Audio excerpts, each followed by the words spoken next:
और फिर मेरे सर से परफेक्ट बनने का भूत उतर गया। अरे अविनाश, आपका टिफ़िन तो यहीं रह गया, कहकर बाहर की तरफ भागी मोनिका, पर अविनाश तो कब का जा चुका था।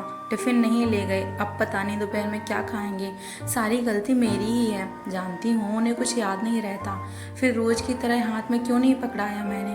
खुद ही बड़बड़ाए जा रही थी मोनिका कि मम्मी जी की आवाज़ कानों में पड़ी। नाश्ता बन गया हो तो लगा दे। अरे यह टिफ़िन तो यहीं पड़ा है। मोनिका, तुम्हारा ध्यान कहाँ रहता है आजकल।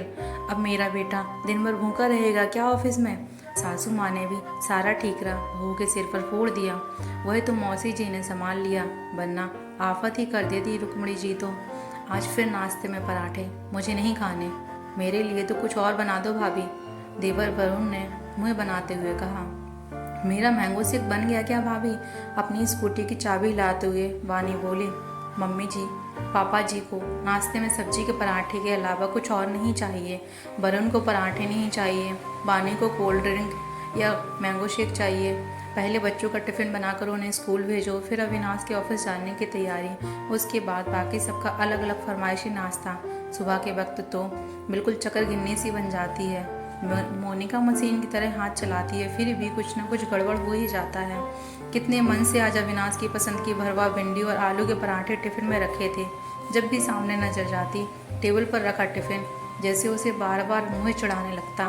नाश्ते के बर्तन टेबल से उठाकर सिंक में रख, सबके गंदे कपड़े उठाकर वॉशिंग मशीन में डालने लगी। तभी ध्यान आया, वरुण ने बोला था, भाभी मेरे कपड़े मशीन में मत डालना। जल्दी से उसके कपड़े अलग कर एक तरफ रखे। इतने में सुजाता मौसी उसके पास आकर बोली, मोनिका बेटा आपने नाश्ता किया या। बस मौसी जी, मन ही कर रहा था कुछ खाने का। इधर आ, मेरे पास आकर बैठ। अपनी सास की बातों को दिल पर मत ले, नाश्ता कर ले। अविनाश कोई छोटा बच्चा है जो दिन भर भूखा रहेगा। वह कुछ ना कुछ खा लेगा कैंटीन में, खुद क्यों अपने आप को परेशान कर रही है। मोनिका बोली, कितनी कोशिश करती हूँ सब कुछ ठीक करने की, लेकिन कुछ ना कुछ कमी रह ही जाती है। आज अविनाश का टिफिन रह गया, कभी वरुण नाश्ता छोड़कर चला जाता है। उस दिन पापा जी का रूटीन चेकअप करवाना था, मैं अपॉइंटमेंट लेना ही भूल गई। कुछ भी ठीक तरह से नहीं कर पाती हूँ। कौन कहता है कमी रह जाती है। एक बात कहूँ बेटा, गलती किसी की नहीं होती। हम ही परफेक्ट बनने के चक्कर में दुनिया भर का बोझ अपने सिर पर लाद लेते हैं। जैसे तुम परफेक्ट बहू, परफेक्ट पत्नी, परफेक्ट माँ बनने के चक्कर में खुद को तकलीफ दिए जा रही है। कितनी अच्छी पेंटिंग बनाती थी तुम पहले, सब तारीफ करते थे। जरा अपने शौक के बारे में भी सोच। बानी और वरुण वे इतने छोटे नहीं हैं जो अपने छोटे मोटे काम भी खुद से ना कर सकें। और मेरी बहन, जिसे तूने इतना आराम दिया है कि अब वह बिस्तर से हिलना भी नहीं चाहती। पता है पहले मैं भी बिल्कुल तेरी तरह थी, पागलों की तरह सबको खुश करने में लगी रहती थी। बच्चों और परिवार के लिए खुद को ही भूल गई थी।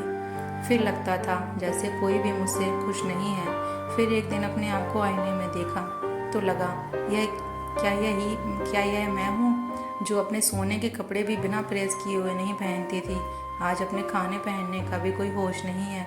बस उसी दिन से मैंने सोच लिया, जो जैसा है चलने दो, जितना कर सकती हूँ उतना ही करूँगी।